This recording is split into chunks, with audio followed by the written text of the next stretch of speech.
35 years ago, Marvel Comics would hire one of, if not the most infamous and controversial artists to ever draw the character of Spider-Man, Todd McFarlane.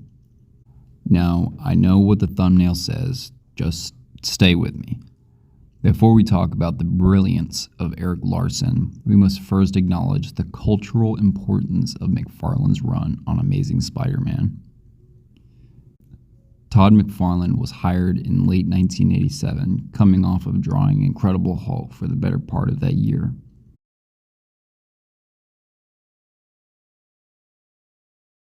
The following year, he would be brought on to draw the webhead, and McFarlane hit the ground running.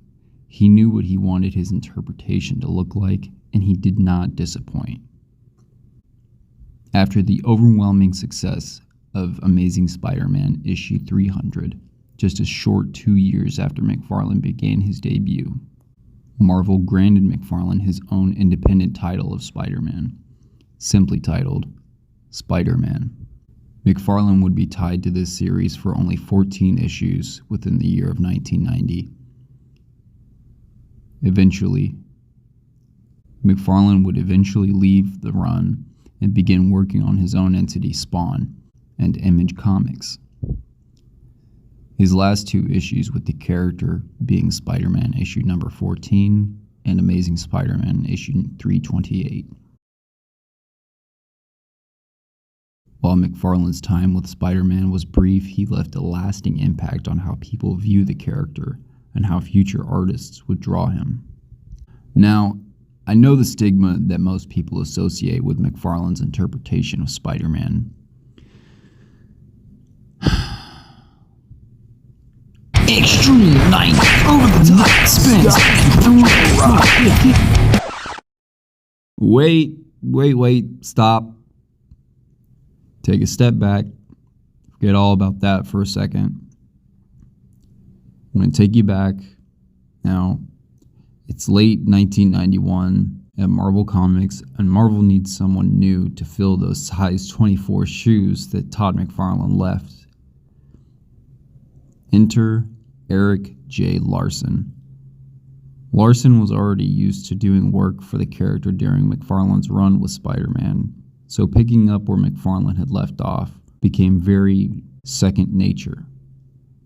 Larsen would attempt to keep the continuity fluid with how McFarlane made Spidey look, seen in ASM number 329, with the logo and eyes and heavy web pattern still very much apparent. And I'm sure that kids buying the comics at the time didn't even notice. I mean, come on, look at it. Over a short amount of time, Larsen would be able to harness what he wanted Spidey to look like, essentially refining the twisted pretzel look of your favorite webhead and adapting his own style.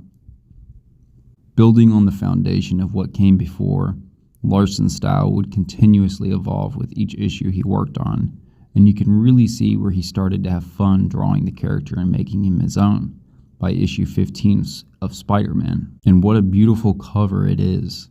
I mean, look at the contrast on that. Wow.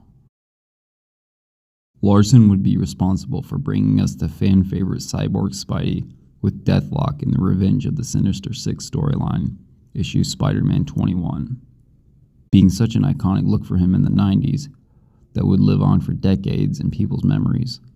Something I also want to highlight is the Doctor Doom versus Spidey storyline, which every panel Larsen pencils of Spidey is just a work of art and really encapsulates Spidey during that time period. And during the transition from the dark brooding to the more lighthearted we would see with Bagley style.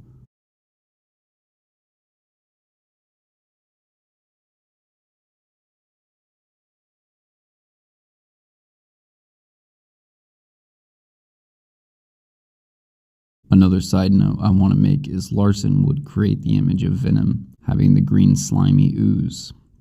Before, this was not really a thing, and honestly some people hate it, but I don't think it hurts or helps the character in my opinion, and if anything it helps add some contrast when needed.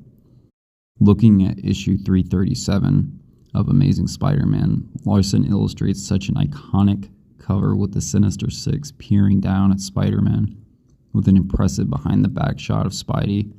And not to mention, look at Hobgoblin, man. So good. Larsen was at the top of his game.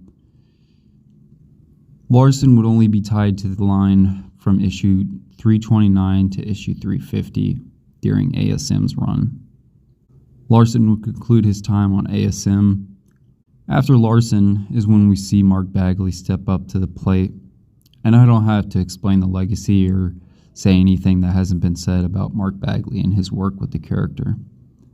Besides, that deserves its own video entirely. Now, I've always preferred how Spidey looked with Larsen's approach as compared to McFarlane. Not to say there's anything inherently wrong with what McFarlane did, but Larsen understood the task at hand and went for it. That's why I think Erik J. Larsen deserves to be more recognized for his exceptional work with the webhead.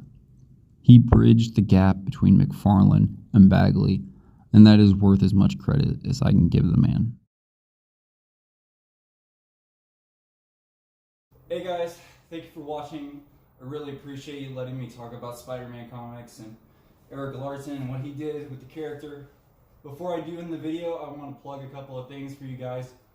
I have my short film coming out in just a couple of days, Spider-Man Perfect Timing.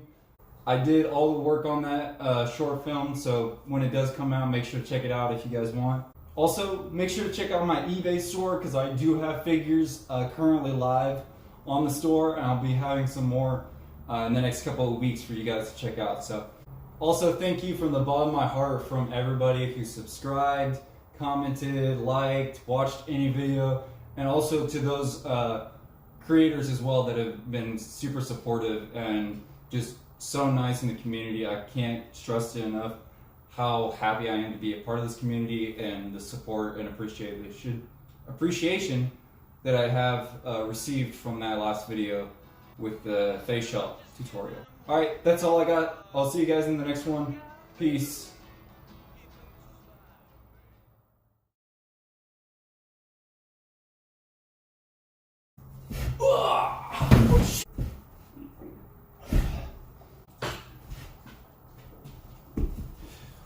Before I end the video, I want to plug just a couple of things. The first one being the short film that I